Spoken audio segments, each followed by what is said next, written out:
ಇವತ್ತು ಮೆಂತ್ಯ ಸೊಪ್ಪಿನ ಪಪ್ಪು ಮಾಡೋದನ್ನು ತೋರಿಸ್ಕೊಡ್ತೀನಿ. ಆಗ ಬರೀ ಟೊಮೆಟೊ ಬೇಳೆ ಪಪ್ಪು, ಇದು ಮೆಂತ್ಯ ಸೊಪ್ಪು ಹಾಕಿ ತುಂಬ ಚೆನ್ನಾಗಿರುತ್ತೆ. ಇವಾಗ ಫಸ್ಟು 1 ಕಪ್ಪಲ್ಲಿ ಬೇಳೆ ತೊಗೊಂಡಿದ್ದೆ, ಅದನ್ನು ಚೆನ್ನಾಗಿ ನೀರಲ್ಲಿ ತೊಳೆದು ನೆನೆಸಿ 1 ಅವರ್. ಈಗ ಡೈರೆಕ್ಟ್ ಕುಕ್ಕರ್ಗೆ ಹಾಕಿದ್ದೀನಿ. ನಿಮಗೆ ಎಷ್ಟು ಕ್ವಾಂಟಿಟಿ ಬೇಕೋ ಅಷ್ಟು ಹಾಕ್ಕೊಂಡು ನೀವು ಮಾಡ್ಕೋಬೋದು. ನಾನು 1 ಕಪ್ ಹಾಕಿದ್ದೀನಿ, ಈ ಥರ 1 ಕಪ್ಪಲ್ಲಿ ಹಾಕಿದ್ದೀನಿ.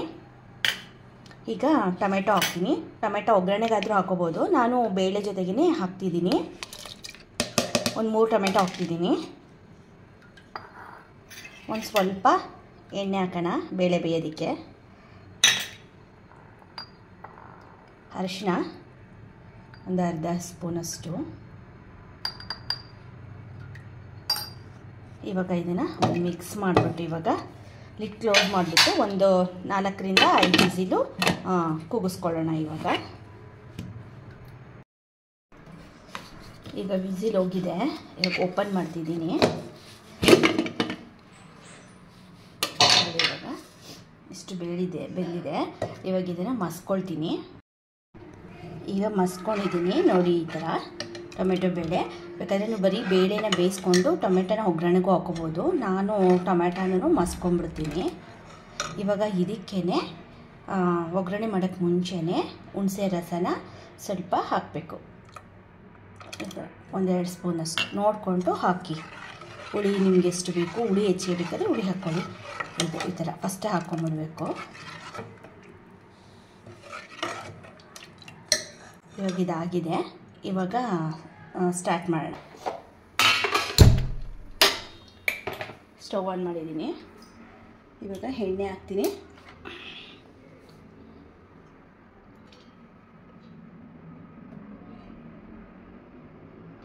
ಒಂದು 2 ಟೇಬಲ್ ಸ್ಪೂನಷ್ಟು ಎಣ್ಣೆ ಹಾಕಿದ್ದೀನಿ. ಕಾಯ್ತಾ ಇರುವಾಗಲೇ ಸಾಸಿವೆ ಮತ್ತು ಜೀರಿಗೆ ಎರಡನ್ನೂ ಹಾಕ್ತೀನಿ.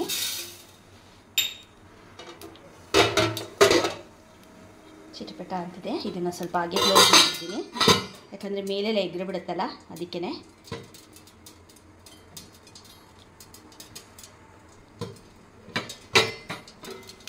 ನೋಡಿ, ಇದು ಹಾಕ್ತಿದ್ದಂಗೆ ಕಟ್ ಮಾಡಿರೋಂಥ ಈರುಳ್ಳಿ ಹಾಕ್ತಿದ್ದೀನಿ.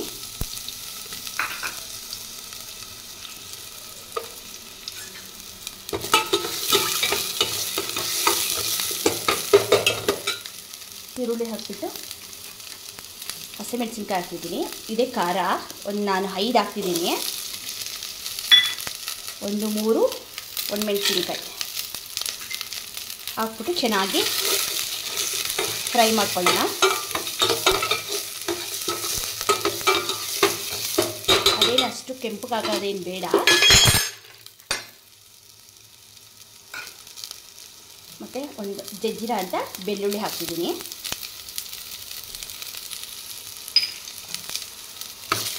ಚೆನ್ನಾಗಿ ಫ್ರೈ ಮಾಡ್ಕೊಳ್ಳೋಣ. ಹಸಿಮೆಣಸಿನ್ಕಾಯಿ ಎಲ್ಲ ಸ್ವಲ್ಪ ಘಾಟೆಲ್ಲ ಹೋಗಲಿ, ಎಣ್ಣೆಲೇ ಫ್ರೈ ಆಗಲಿ. ನೋಡಿ, ಫ್ರೈ ಆಗ್ತಿದೆ. ಈಗ ಸ್ವಲ್ಪ ಹಿಂಗೆ ಹಾಕ್ಕೊಳ್ತೀನಿ. ನೀವು ಯಾವ ಹಿಂಗಾದರೂ ಹಾಕ್ಕೊಳ್ಳಿ. ನಾನು ಹೆಲ್ಜಿ ಹಾಕೋದು ಪೌಡರು ಹಿಂಗು.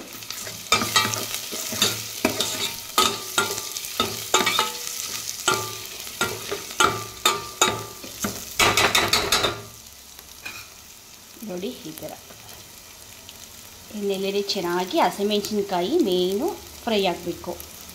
ಇದಕ್ಕೆ ಬೇರೆ ಯಾವುದು ಖಾರ ಇಲ್ಲ.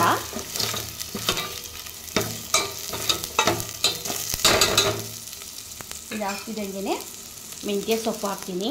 ನೋಡಿ, ಮೆಂತ್ಯ ಸೊಪ್ಪು ಇದು ಒಂದು 1/4 ಕಟ್ ತೊಗೊಂಡಿದ್ದೀನಿ. ಚೆನ್ನಾಗಿ ತೊಳೆದು ಆದಮೇಲೆ ಸಣ್ಣಗೆ ಹಚ್ಚಿಟ್ಕೊಂಡಿದ್ದೀನಿ. ನಮಗೆ 1 ಟೈಮ್ಗೆ ಸಾಕು ಇದು 1/4 ಕಟ್ಟು 3 ಜನಕ್ಕೆ. ಇವಾಗ ಇದನ್ನು ಹಾಕ್ತಿದ್ದೀನಿ.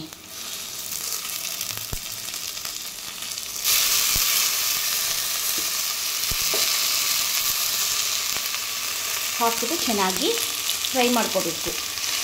ಫುಲ್ಲು ಕಹಿ ಅಂಶ ಎಲ್ಲ ಹೋಗ್ಬಿಡುತ್ತೆ. ಎಷ್ಟು ನೀವು ಎಣ್ಣೆಯಲ್ಲಿ ಫ್ರೈ ಮಾಡ್ಕೊಳ್ತೀರೋ ಅಷ್ಟು ಚೆನ್ನಾಗಿ ಟೇಸ್ಟಿಯಾಗಿ ಬರುತ್ತೆ ಪಪ್ಪು. ಚೆನ್ನಾಗಿ ಫ್ರೈ ಮಾಡ್ಕೋಬೇಕಾಗುತ್ತೆ. ನೋಡಿ, ಇಷ್ಟು ಫ್ರೈ ಆಗಿದೆ. ಇಷ್ಟು ಫ್ರೈ ಆಗಿದ್ದರೆ ಸಾಕು. ಇವಾಗ ಸ್ಮ್ಯಾಶ್ ಮಾಡ್ಕೊಂಡಿರೋಂಥ ಬೇಳೆ ಮತ್ತು ಟೊಮೆಟೊನ ಹಾಕೋಣ. ಗಟ್ಟಿಗೆ ಇರಬೇಕಿದು ಪಪ್ಪು. ನೋಡಿ, ಇದೆ. ಇವಾಗ ರುಚಿಗೆ ಉಪ್ಪು ಹಾಕ್ಬಿಡೋಣ. ರುಚಿಗೆ ಉಪ್ಪು ಹಾಕಿದ್ದೀನಿ. ನನಗಿಷ್ಟು ಗಟ್ಟಿ ಇದ್ದರೆ ಸಾಕು. ಇವಾಗ ಇದನ್ನು ಕ್ಲೋಸ್ ಮಾಡಿಬಿಟ್ಟು ಸ್ವಲ್ಪ ಒಂದೆರಡು ಕುದಿ ಚೆನ್ನಾಗಿ ಕುದೀಲಿ. ನೋಡಿ ಆಗಿದೆ, ಕುದೀತಾ ಇದೆ. ಇಷ್ಟಾದರೆ ಸಾಕು. ಮೆಂತ್ಯ ಪಪ್ಪು ರೆಡಿಯಾಗಿದೆ. ಬಿಸಿ ಬಿಸಿ ಅನ್ನಕ್ಕೆ ಚಪಾತಿಗೆ ಎಲ್ಲ ತುಂಬ ಟೇಸ್ಟಿಯಾಗಿರುತ್ತೆ. ನೋಡಿ ರೆಡಿಯಾಗಿದೆ. ಆಫ್ ಮಾಡ್ತೀನಿ. ಮೆಂತ್ಯ ಪಪ್ಪು ರೆಡಿಯಾಗಿದೆ. ಈ ರೆಸಿಪಿ ನಿಮ್ಗೆ ಇಷ್ಟ ಆಗಿದ್ದರೆ ಒಂದು ಲೈಕ್ ಮಾಡಿ, ಕಮೆಂಟ್ ಮಾಡಿ, ಶೇರ್ ಮಾಡಿ.